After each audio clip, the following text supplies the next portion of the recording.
have the floor, sir. Thank you. Your Excellency, President Vladimir Putin, Highnesses, Excellencies, friends. It is my honor to represent Prime Minister Narendra Modi at the BRICS outreach segment. I convey his greetings to all of you. Let me join colleagues in thanking President Vladimir Putin for the excellent arrangements and the warm hospitality. Excellencies, we face the paradox that even as forces of change have advanced, some long-standing issues have only become more complex.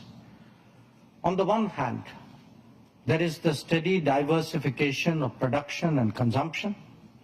Nations that attained independence from colonialism have accelerated their development and socio-economic progress. New capabilities emerged, facilitating the harnessing of more talent.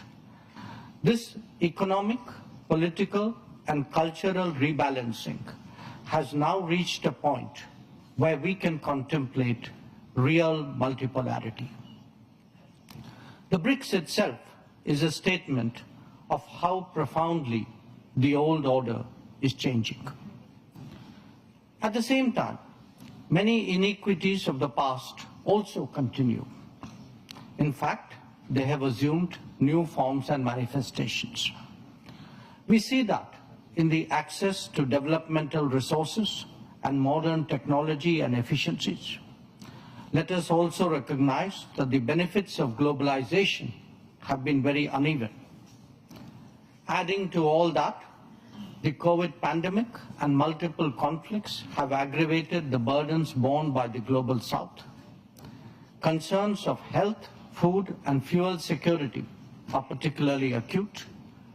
The Summit of the Future underlined that the world is in real danger of falling significantly behind in realizing SDG targets. How do we reconcile this contradiction and ensure that the benefits of change reach those who are currently left behind? How do we create a more equitable global order?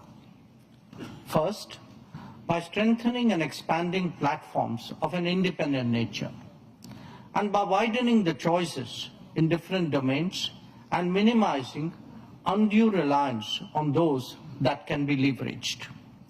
This is really where BRICS can make a difference for the Global South.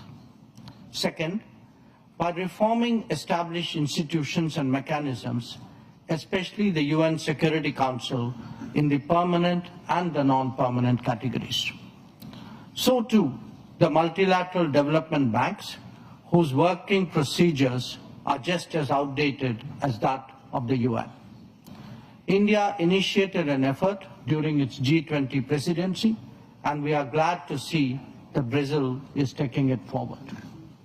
Third, by democratizing the global economy through creating more production hubs. The COVID experience is a sharp reminder of the need for more resilient, redundant, and shorter supply chains.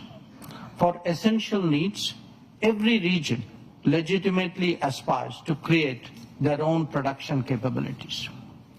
Fourth, by correcting distortions in global infrastructure that are a legacy from the colonial era.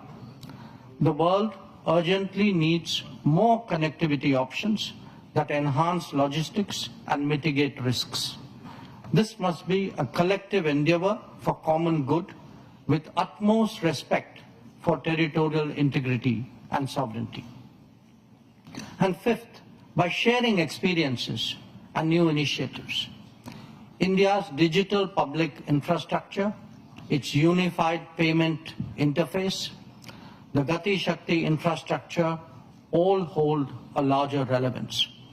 The International Solar Alliance, the Coalition for Disaster Resilient Infrastructure, the Global Biofuel Alliance, Mission Life, and the International Big Cat Alliance are similarly initiatives of common interest. As a first responder, be it for natural calamities, health emergencies, or economic crisis, we seek to do our fair share. Excellencies, Addressing conflicts and tensions effectively is a particular need of the day. Prime Minister Modi has emphasized that this is not an era of war. Disputes and differences must be settled by dialogue and diplomacy. Agreements, once reached, must be scrupulously respected. International law should be adhered to without exception, and there should be zero tolerance for terrorism. Excellencies, the situation in the Middle East, West Asia for us, is an understandable concern. There is a widespread anxiety that the conflict would spread further in the region. Maritime trade has also been deeply affected. The human and material consequences of further escalation are truly serious. Any approach has to be fair and durable, leading to a two-state solution.